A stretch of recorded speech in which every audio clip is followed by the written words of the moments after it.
However, because we are talking transfers, we're going to ask Jules to make some bold predictions when it comes to transfers and some of the names that are out there in the rumour mill right now. Is one of them a striker to Arsenal? Well, there's a few of those. All right. Let's talk about Luis Diaz first. Where will he be plying his trade next season, Jules? This is really bold, Kay, and I'm sure Stevie will be happy. I think Luis Diaz will play for Liverpool next season. I know there's a lot of talk about other clubs being interested. I think maybe his camp are also facilitating the fact that Luis Diaz is being linked with a lot of clubs. I don't think Liverpool want to let him go. I think it will be very difficult to replace for everything that he brings to the team, and it's not perfect. I think there could be more to come from Luis Diaz, certainly. But Liverpool, very much so. He's a keeper, he's a stayer, and I don't think he will go anywhere else. You like that, Stevie? Hands off? We're keeping him? Yeah. And I read that today that they've told Bayern that they have no interest in letting him go. So that's great. Okay. Yep. Next name on the list, Jules, is Rodrygo from Real Madrid. Lots of talk about where he could land. Where do you think he'll be playing next season? I think it's inevitable that I don't know if he will go, but he has to go. We saw him again yesterday, staying on the bench, and the game before that, and the game before that as well. So he doesn't even play anymore under Xabi Alonso for this team, a team that seems to be playing or heading towards a back three and a front two. There's just no room for Rodrigo anywhere there. So a move, okay, but for how much? Because this is the thing. If Real Madrid really want the 90 million euros, 100 million euros, they've been quoting teams or clubs that could be interested in him. No chance. Nobody's going to pay that much money for Rodrigo. Regardless of how talented he is, there's no way anybody will pay that. So if that's the fee, then I think, unfortunately for him, he will stay at the club. Okay.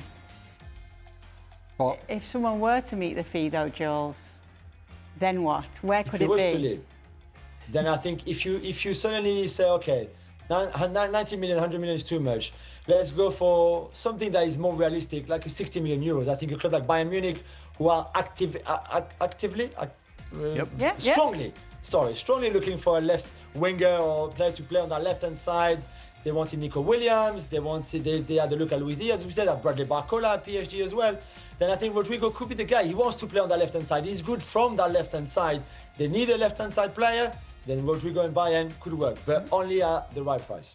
Surely, if Chelsea see this in the pipeline, they'll think, well, why don't we just try and have a dozen wingers? Well, their name is definitely there in those rumours. Why don't we just add more wide players, and then we'll see what happens. Yep. It would be a shame, though, in a sense, because it's all gone a bit flat for a guy who struggled last year, obviously, but he wasn't the only one. No, Mbappe had a lot of goals, but I mean, Vinicius struggled last year, Vinicius Junior, and they have formed a really good partnership or a threesome at times, in some big moments. You think about that, there's been many, many moments, but I think back to the Man City, was it the semi-final at the Bernabeu when they were 2-0 down and Rodrigo just sort of changes the game. So there's been so many big moments, but it just seems to have all fallen a bit flat for him. And as Joe said, it looks crystal clear that there's a change of shape coming, and it just means more time on the bench for this fella. Yeah, still only 24 though, so we'll see what happens with Rodrigo. What is going to happen with the hot commodity that is Victor Gyökeres, though, Jules? I mean, it's not very bold, to be fair, to say that he will go to Arsenal, but I think this one seems to getting closer and closer, and we talked a lot about the debate, if you want, or the discussion between would you go for Sesko, would you go for Gyökeres? I think even people at the club were a little bit in between, or some people were more Sesko camp, more were Gyökeres camp. It seemed that Gyökeres now is a strong favourite to go to Arsenal. Is somebody who knows English football, who's been to England at Brighton and at Coventry, then in the Championship. That in terms of maturity as a goal scorer, seems to be ahead of Sesko. He's older as well than Sesko. Maybe not as good all around as a footballer than Sesko, but if you want this clinical, ruthless guy in front of goal, I think it's him more than Sesko for now, certainly, and I think that's why I think he will end up at Arsenal. Have we can more? Well, there's a few more, but can I just throw one in? Well, I know we haven't got a graphic for it, but we might. We might. No, we can't operate that quickly. Jules, I just want to ask, and I know they're in the Champions League, and I know that's probably a game changer, but is there anybody out there trying to tempt Newcastle with Alexander Isak and some big money? I think it's a great question, Craig. Some tried earlier on in the window. And I think the price of 150 million euros, which, okay, might not have been the price at the end of long negotiations, and you know how transfer work. I think that put off a lot of people, and rightly so. And also, I'm not sure if right now Isak is thinking, really, leave. I want to focus a move here. So I'm not sure even how much of a help it would be, or his camp would be, if you were trying to go into what would be a long saga. So I think for this summer, Arsenal, Liverpool, a club like Barcelona, had a look at it and tried and inquired, but I think for now I think it's very hard to make. Sorry, I'll go back to my day job. No graphic, but Jules' prediction, he stays. Yeah, I heard that. Zach stays. Yeah, just for everybody who's listening on the podcast, no graphic, who's watching at home. If you're listening on the podcast, I would imagine Jules isn't speaking Chinese. You would have understood what he meant there. I know, but we're just stamping it and letting everybody know. Is it podcast for dummies? Maybe they'll fix it later, Craig, and put the graphic up. We don't need a graphic. He said he's not going. Let's get to the next one then, shall we? The next name on the list is Gyökeres Eze. Is he going to leave Palace? I think he will leave Palace. I think he should have. I mean, he could have left last summer, and it was interesting to say that he stayed, and then obviously it was right to stay because he took his team to the greatest moment in their history with the FA Cup win. So great. I think even if the potential Europa League to be playing now for Crystal Palace, I think it's the right time for Eze to go. And it seems that right now it could be a match between Tottenham and Arsenal. Arsenal want a left side player, not Rodrygo, but Eze is more affordable in a way in terms of transfer fee. You could say that maybe Arsenal need a bit more pace than what Eze would offer if they sign him to play on that left-hand side, but he's got obviously very different qualities almost as a number 10 playing wide. There's a lot of things that he can do, that Arteta can do with him tactically in that team. So I would say as a really bold move for now, Eze to Arsenal is on. So what's Eze's price? Was it 60 million? Yeah, 50 to 60. So do Arsenal have enough money to buy Eze and Gyökeres? Great question, Steve. I relied on you because I forgot to say they will have to sell first, which is something important that fans especially have to understand, because fans seem to think that all the clubs in the world have all the money that just come in like that and can sign anybody they want. They can't like that. So Stevie is really right. Gyökeres you could do. If you want Eze, I think you will have to sell first. Zinchenko, maybe Kivior, maybe Fabio Vieira, who's back at the club after his loan to Porto. And you don't have to sell one player for 50. You can sell 3 players for 20 each, and that's enough to get Eze in. But the way I see it and the way I understand it right now, Arsenal will have to be okay for Gyökeres. For Eze, if that's the guy they want, they will have to sell first before being able to sign him. But he's a different kind of player, isn't he? If you think about the way Arsenal have played predominantly with Martinelli or Trossard, but particularly Martinelli on the left and Saka on the right, with a floating front man. It's been a front three, but it's been about width.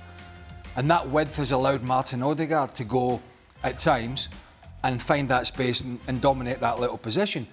Eze, as Jules just pointed out, he's a player, he's not really a natural wide player. He likes to drift into those spaces a little bit more central and pick up the ball and create things. So it's not, when you're talking about looking for a wide player on the left, it's not an apples for apples, is it? It's not somebody who's going to run in behind, who's going to hug the touchline like Saka does in Martinelli. He's a different type. No, don't get me wrong, he's a good player. Culture, isn't he? I love him as a player. Really, really technically good player. Good finisher as well. Talented boy, has played for England, will continue to play for England. My only question is he's not going to give you that natural width on the left because he likes to drift. So it's a different type of player. If Arsenal were going to sign him, I think it would change the dynamic of how they played if he was in the starting lineup. Okay, the next player and the last player tonight is Marcus Rashford, who is still a Manchester United player, Jules, but for how long? We started at the bottom of the barrel. No, well, that's the thing. I think Marcus Rashford, and there's still plenty of time, obviously, for him to find a club.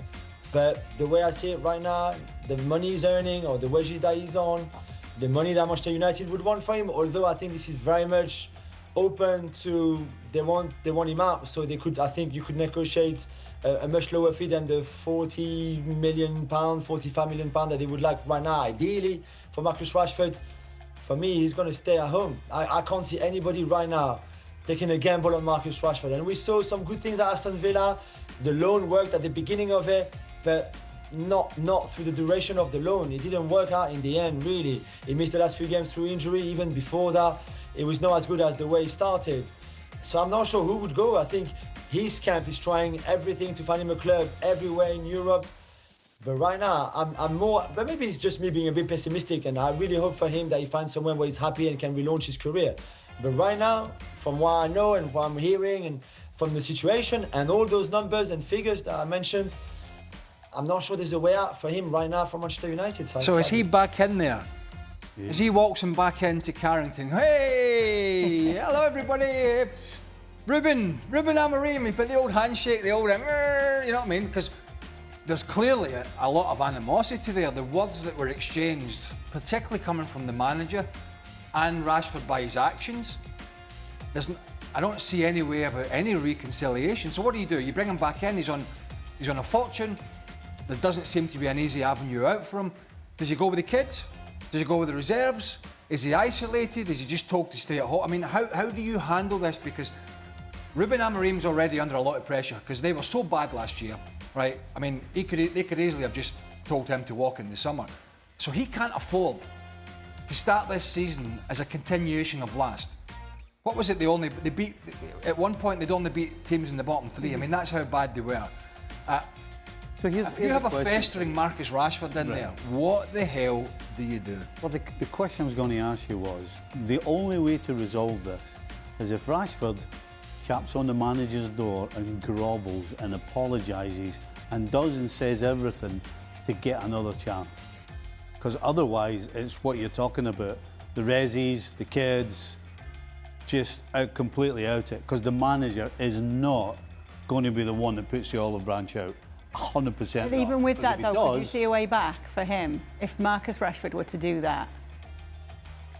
If there's a possibility of any way back, that's the only way it happens. Put it that way. That doesn't mean he's going to start playing well and scoring goals. I mean, look at those numbers. 350 grand a week, and you've got less than 10 goals and assists for 350 grand a week. And you've got, what, another 3 years has he got? At least 2. No, he's going to have to grovel. Otherwise, forget it. The only way I can see some sort of scenario in the summer is another loan spell, and United are paying the whopping amount of his salary, and whatever club it is picking up some, but United are picking up the most part. So they're still paying him, but he's not there. So you don't have that bad blood, you don't have that animosity, you don't have what Ruben Amorim considers a bad apple in the dressing room. You just don't have that. But that would mean technically just paying the player, subsidising it not to be there. The other scenario is, and I don't know if they have the money, because they've grovelled about not having the money since Sir Jim Ratcliffe has gone in there. I mean, firing all these people behind the scenes and all this cost cutting. It's just to pay the guy up to get him out of there. But that's 3 years, a lot of money. You know, that even if it was 50%, you're still probably talking 20 million just to get him out the door. It's really not a good scenario all round. But the only one I can see is a heavily subsidised loan deal where the club that's taking him pays a little bit of his salary and United pay the most of it just to get him away from the football club. Well, you can keep up to date with all the latest transfer talk over on our website to see where these players might land or if they're staying exactly where they are. Check it out on ESPN.com.